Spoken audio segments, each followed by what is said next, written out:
Good afternoon, and thank you for taking the time to watch this presentation of an overview of our accelerated Bachelor of Science in Nursing program at UK College of Nursing. I am Corey Moore. I'm the Assistant Dean of Students for Advising and Student Success. I've been in my role now for 2 years. I have over 19 years of experience in higher ed. I currently serve as the advisor for ABSN students, and I also assist students who are interested in our ABSN program. Hi, everybody. My name is Jennifer Cowley, and I am the Accelerated BSN course track coordinator. I have been at UK for many years. I've taught nursing for many years, and I transitioned to the accelerated program about 3 or 4 years ago. In addition to being the track coordinator, I teach med-surg in the program as well. Additionally, Senior Advisor Sean Kellerman also assists students who are interested in the ABSN program. Sean makes himself available for students who want to have their transcripts reviewed to make sure that they are prepared, ready, and not missing any prerequisite requirements before applying for admissions to our ABSN program. So Sean is an important part of the ABSN program and assisting students with that. Okay, so, one of the many things that we are proud of about our nursing program here at the University of Kentucky is that we are so highly ranked in the country. We, out of 600 universities, we are in the top 2%, which is pretty amazing to me. And it doesn't go without a lot of work on our end. The accelerated BSN track in particular right now, we have 100% pass rate. We know it's not going to last forever, but we're on a roll. We prepare students very, very well. And getting a pass on your NCLEX the first try is something that every nurse graduate wants. Our program is very unique, and it is unique in that we bring people in from many walks of life, and it is an online program that allows for a lot of autonomy and flexibility on your part because of the busyness of your life. So I'll talk about this a little bit. So there are 3 opportunities to apply to the accelerated BSN. The first one is if you are an LPN that holds an active unencumbered license. And Corey's going to talk about this on the next slide, but it needs to be from a regionally accredited school. And he is going to clarify exactly what that means on the next slide. The other way that you are eligible is if you have another degree, and it can be in anything at all. And Corey, am I saying this right? It needs to be a Bachelor of Science or Bachelor of Arts, or yeah, so it doesn't matter what it is. And then in addition to the degree, of course, everybody has to complete the same prerequisites. And then the third opportunity you have is if you are a medic veteran and having served as a medic in the U.S. military. All right, for LPNs, your LPN education, as Professor Cowley mentioned, must be from a regionally accredited program. So what's the difference in a regionally accredited program and a nationally accredited program? Well, with a nationally accredited program, those credits will not transfer to a regionally accredited program. So the University of Kentucky is a regionally accredited university, and the university does not accept credits from nationally accredited programs. So for LPNs who may have completed your LPN education through a career center or career college, those are nationally accredited programs. So your credits wouldn't transfer to UK, thus you wouldn't be eligible for admissions consideration as an LPN from a nationally accredited program. It must be a regionally accredited LPN program. I would say LPN programs or diploma programs through most community colleges are a regionally accredited program, thus those credits would be accepted. So you want to check and make sure as an LPN whether or not your LPN education or is regionally accredited versus nationally accredited. What I would tell you is most of those programs don't share that information with students. And so when students are looking to progress and move forward and take the next step in their career and their education, they run into roadblocks if they're, in fact, their LPN education was from a nationally accredited program. As I said, the University of Kentucky does not accept coursework from nationally accredited programs. It must come from a regionally accredited program. Thus, for in our nursing program and for our accreditation purposes, we only accept coursework from regionally accredited programs. And you can see on the screen the regionally accredited institutions that UK will accept college credit from. So regardless of which way you were able to get into our program, once you get here, we're just an umbrella, one big happy family. Everybody participates in the same curriculum. There's a little bit of difference if you are an LPN, for instance, in the lab, which is the first two blocks of the curriculum. We do have an opportunity for an LPN only lab. And that is because, as you can imagine, people with an LPN license typically have a different skill set than people who don't. And so I will speak to that, the difference in that a little bit more on the next slide or two. But our program is 16 months long. It goes right through the summer, and we have two admission cycles. We have an August admission cycle. If you start in August, you finish the following December. And then we have a January admission cycle so that if you start in a January, you finish in the following May. If you are an LPN, you would end up with 54 credits. And if you are not an LPN, you would end up with 55 because, once again, LPNs doing the synthesis or the capstone course only has to earn 2 contact hours, where people who are not earn 3. And at the end, everyone is eligible to sit for our licensure exam, which is called the NCLEX, and you are eligible to work essentially anywhere here in the United States. Our program is online. And so what that means what that means for you is it provides you a lot of flexibility and autonomy to decide when you are going to do this studying. Everybody's got crazy busy lives, right? And so we have synchronous classes, meaning that we all come together and we're on Zoom. And our clinical courses, for instance, have a weekly class that more times than not, they're on a Thursday. The class that I teach, for instance, is 3 to 6 p.m. The non-clinical courses, such as research and health promotion and pathophysiology, are asynchronous. And if you're not familiar with that term, what that means is you do have exams. And most every Monday at the 6 p.m., students come in to take the exam together.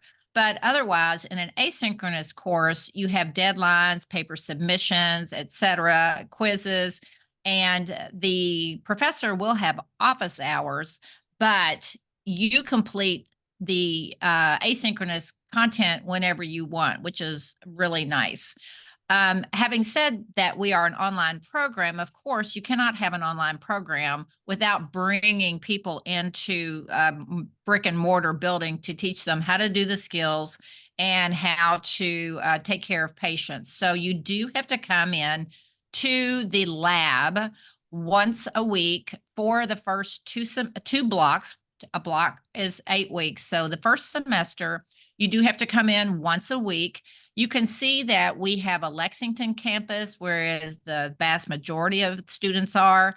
And also, just having started, we have an Ashland campus. So if you are interested in the Ashland campus and completing your lab and clinicals at King's Daughters and want more information on that, I'm happy to talk to you about that. So you come in once a week for lab, and then you also come in once a week for clinical. We do have the opportunity for you to take a Saturday clinical, and those are obviously for people who might work Monday through Friday, or if they just need a childcare help with their significant other on a Saturday. There currently is not a lab opportunity on the weekend, with the exception of that LPN only lab that I mentioned, and that is Lexington campus only. If you're an LPN, what we can do instead of bringing you in once a week in the weekday, you come in once a month on a Sunday afternoon, and I think it's from like 1 to 4 p.m., and it's for the LPNs only. This is our sample plan of study. It's on the website. It's a very busy slide, and I'm sure you really can't even read it. And even if you could, you didn't know what it all said. But it does explain the courses that you would take in our program. If you look in the far left-hand column, you can see that it is broken into blocks. And every block, you have either 2 or 3 courses that you take. We have 8 weeks. You have a weekend off, and you start the next block. You can see that we do go right through the summer, and regardless of whether you are a fall admit or a spring admit, everyone takes the same summer courses. And those are pediatrics, OB, and research. In a typical week, this is just a little bit of an idea of what life might look like. You know, ABSN school is going to be a 40-hour work week by the time you factor in the study and et cetera. It's a very busy program, of course, because it's accelerated. And I will say this because I don't know if I say it anywhere else.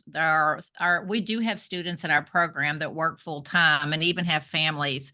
It is doable. It's not recommended, but we fully recognize a lot of people just don't have that option not to work.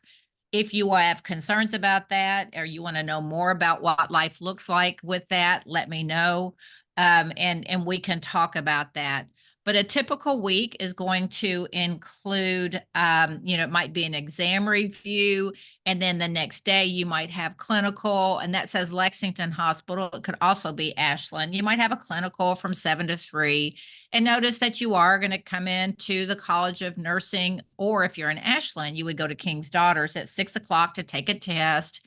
And then you might have class from 4 to 6 on Thursday and a lab on Friday morning. And I've already mentioned the clinical options as well. So notice on this example, Tuesday and Wednesday and Saturday is not addressed. And those are going to be the days in the perfect world when you don't have to work full time, or hopefully you can at least get by with working part time. You're going to be doing a significant amount of your schoolwork on the days that you don't have synchronous things going on. And I'll just add to that because we get a lot of questions about it. So once you're admitted to the program, accepted to the program, there is a mandatory Zoom orientation, and that usually happens 3 weeks prior to the start of the semester. And then there's also a mandatory in-person orientation that normally occurs or happens a week before classes start, and that one's in person. And so we get a lot of questions from students once they're admitted. Do I have to come for orientation? Yes, those sessions are mandatory, and students are given enough time in advance to rearrange their schedule to make sure that they can attend those. Good point, Corey. And then this is just a slide highlighting our simulation lab. The simulation lab in Lexington is a nationally accredited lab, and it is faculty dedicated to simulation. As you can see in a simulation, you've got here what appears to be a very sick patient. Looks like he's on a ventilator. These high fidelity mannequins can talk, and we put students in a situation where you are the nurse. In clinical, obviously, you are working with a patient very closely. But when push comes to shove, when something happens, you obviously defer to the RN to take care of business. In the simulation, we let you take care of business. And so that yeah, and you can see the advantage of that because it's kind of scary to do, but it emulates real life. And if you do something wrong and kill the patient, we can bring them back to life quite easily at the simulation lab. Yeah. So, SIM education is a big part of our ABSN program, a big part of just all of our nursing programs here, particularly our undergraduate programs here in the College of Nursing. But I like to say it's a safe place for students to practice what they learned in a didactic course and bring it forth in the lab in a setting that's safe, before you actually go to one of our clinical partners and provide patient care. So big part of our programs here. Agreed. And this is the last slide that I'll be saying anything. So at the very end of our program, nursing has a very traditional sweet ceremony unique to that profession, and it's the pinning ceremony. It dates back to Florence Nightingale, and our pin at the University of Kentucky is that picture on the right. So what happens is this is graduation day. In addition to going to Rupp Arena with the thousands of other people, we have a very intimate, about 90-minute ceremony, and it's some of the students' favorite time. It's your families come and you get your pin, and it's a really nice way. It's nice closure to the experience of the ABSN.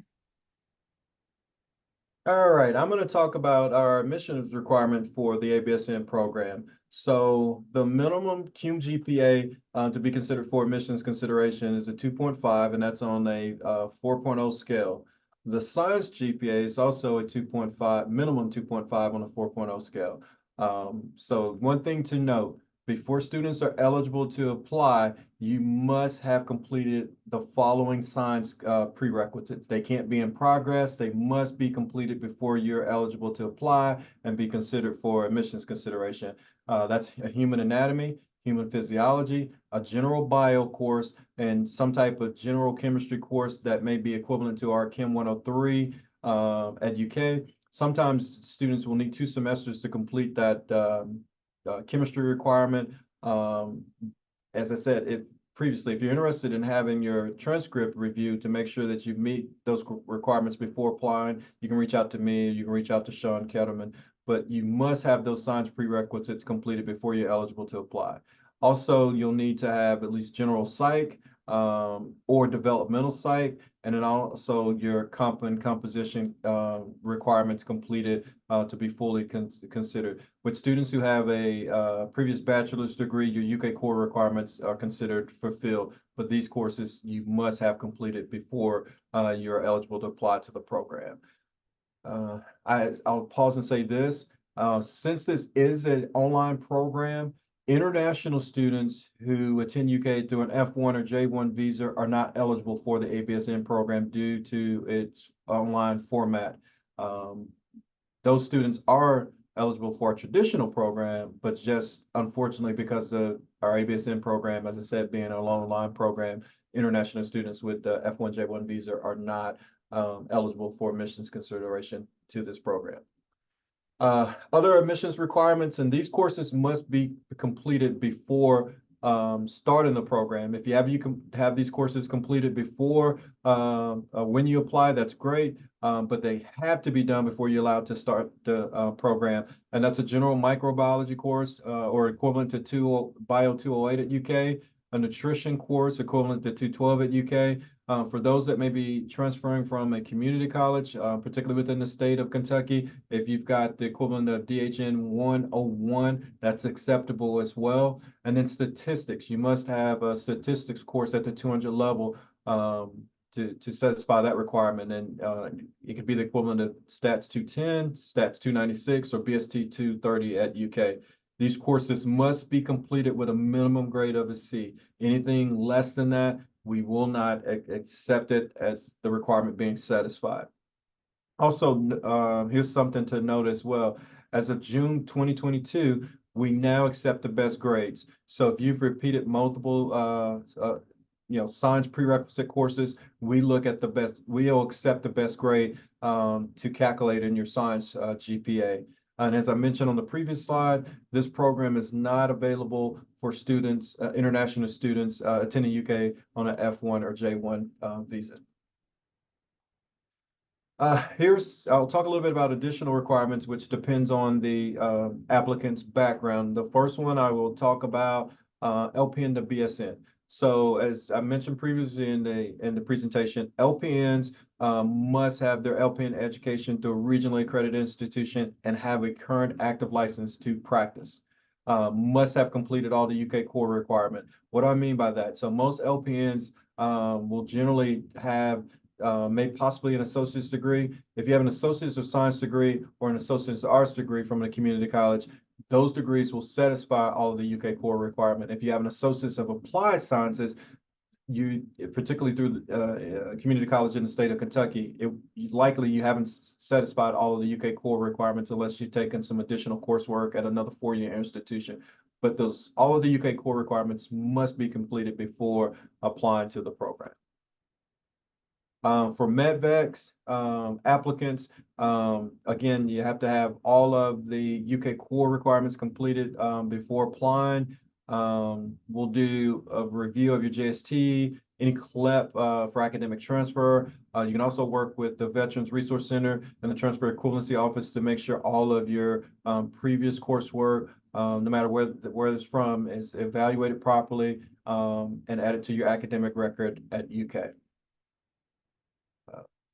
See. And then obviously second degree applicants, the completion of a bachelor's of science or bachelor of arts degree, completion of UK core. With second degree students, your UK course is satisfied by the virtue of already completed a previous bachelor's degree. So that's normally not an issue for our second degree applicants.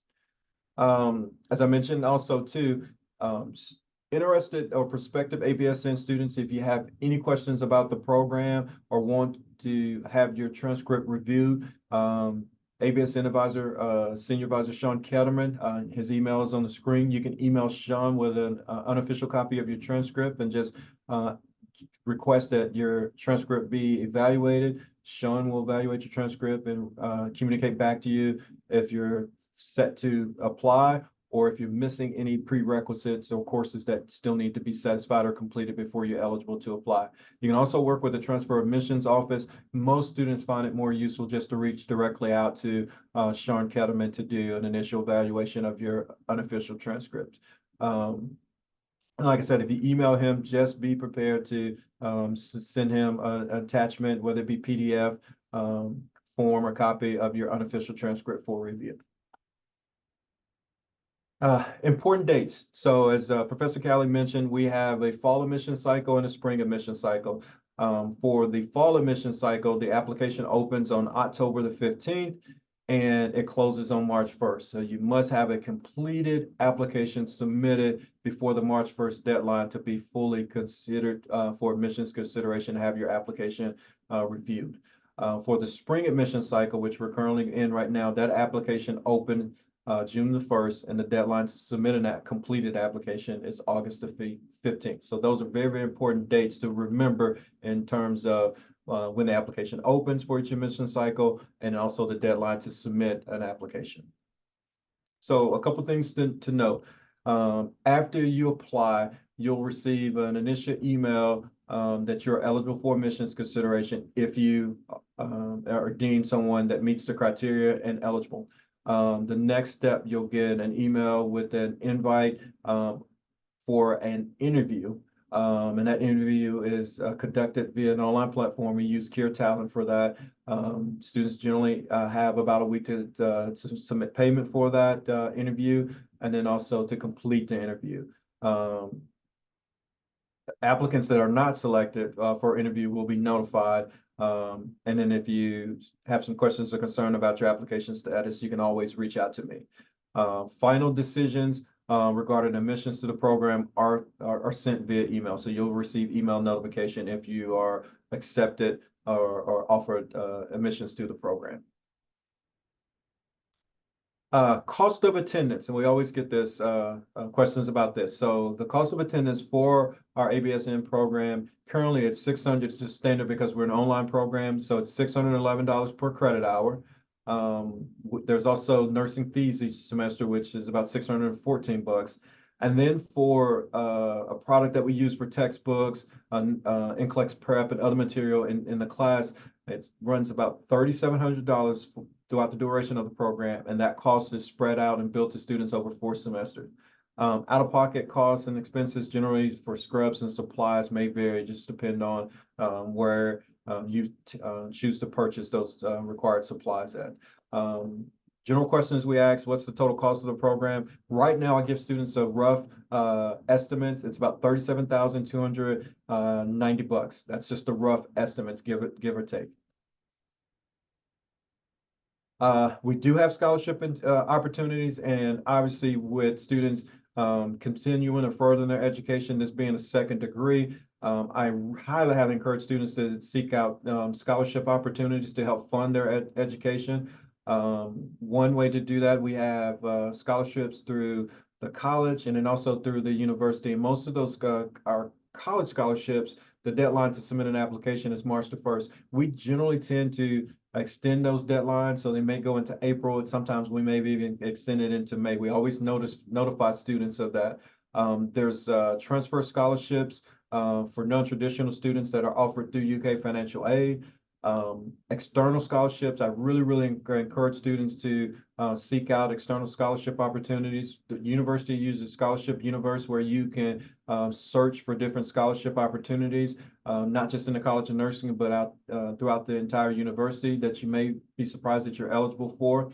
I also plan to update our college website this summer to include other external scholarship opportunities for students as well. We have the Dean's UK Healthcare Commonwealth Scholarship, which is a huge one. The Kentucky Board of Nursing offers scholarships opportunities, and then out-of-state students can seek opportunities through out-of-state Board of Nursing, potential employers, and then nursing organizations. There's all types of external scholarship opportunities, and I encourage students who are thinking about doing a career change or getting a second degree with this ABSN program to seek out funding sources, have that plan well in advance so you can know how you're going to fund and support your nursing education. Another opportunity that I'd like to talk to prospective students about, and if you're already a UK employee, you should be familiar with the Employee Benefits Program. This will actually help support and fund your tuition, with assistance through UK Healthcare. And so you get a tuition waiver. How that works is you get a tuition waiver up to 6 credit hours per semester and up to 18 credit hours per academic year. So generally students in our ABSN program that take advantage of this, they'll get a tuition waiver for 6 of the credits in the fall, 6 of the credits in the spring, and then additional 6 credits in the summer for a total of 18 credits for the academic year. This is a great opportunity to kind of offset some of the cost of the program. There's other fees that you may be eligible to pay for through employee benefits. That's like books and other related expenses. The kicker to this, you must be a full-time employee through UK Healthcare to access this. And I've included information in their website for frequently asked questions. And then more importantly, a contact person, Anaya Harden-Carter, that works at UK Healthcare Human Resources, specifically with employee benefits. She's a person that you can discuss this with. Also, another opportunity too is to help the Nursing Education Awards through UK Healthcare. That is an opportunity basically you can apply for, and if awarded a scholarship through the UK Healthcare Nursing Awards, basically what a student commits to, that every semester of tuition that UK Healthcare contributes to your education, you in turn agree to 6 months of employment. So for our program, the ABSN program, essentially it's 4 semesters. So essentially, if you are awarded the education award, you would agree to 2 years of employment through UK Healthcare, and then obviously have opportunity for their employee benefits and furthering your education with that. So I encourage students to seek out scholarship opportunities, funding sources to fund your education to kind of offset that cost. And then just briefly, just to keep up with how things as we wrap this presentation up, these are our social medias for the College of Nursing. We're on Facebook, IG, and Twitter, and these are all great places to kind of join in on nursing conversations and keep up with, things that are going on in the College of Nursing, whatnot. So if you're social media, there's the contact information for our social media platforms. So with that said, I want to take this time to appreciate you, to thank you for taking the time to review this presentation. I hope you found this information helpful. If you have any questions, so the first thing that I would tell you to do is a lot of your questions can be answered by just going to our website. I guarantee you, 90% of the questions that you may have or that you think you may have, you can find the answer to those questions on our website. Also too, if you have any additional questions or questions that you feel like you need to reach out to someone, I've got the name and contact information for people in our program or people connected with the College of Nursing that you can contact. Our recruiter is Stephanie Conkle. She's very insightful and well-versed on all things recruiting, and then also admissions stuff with our programs. And then obviously Professor Callie, as the ABSN coordinator, you can reach out to her if you have specific programmatic questions about the ABSN program. She'll be more than happy to assist you there. And as I mentioned, Sean Kettleman can assist with review of your unofficial transcripts to ensure that you're set and ready to go to apply and be considered for admissions to our program. And then just lastly, I've included on here the email for UK Financial Aid, where you can reach out for possible scholarship opportunities or any type of financial aid questions. And with that, that concludes our presentation. Again, thank you for taking the time to review this, watch this, and as again, I hope it was helpful. Thank you all.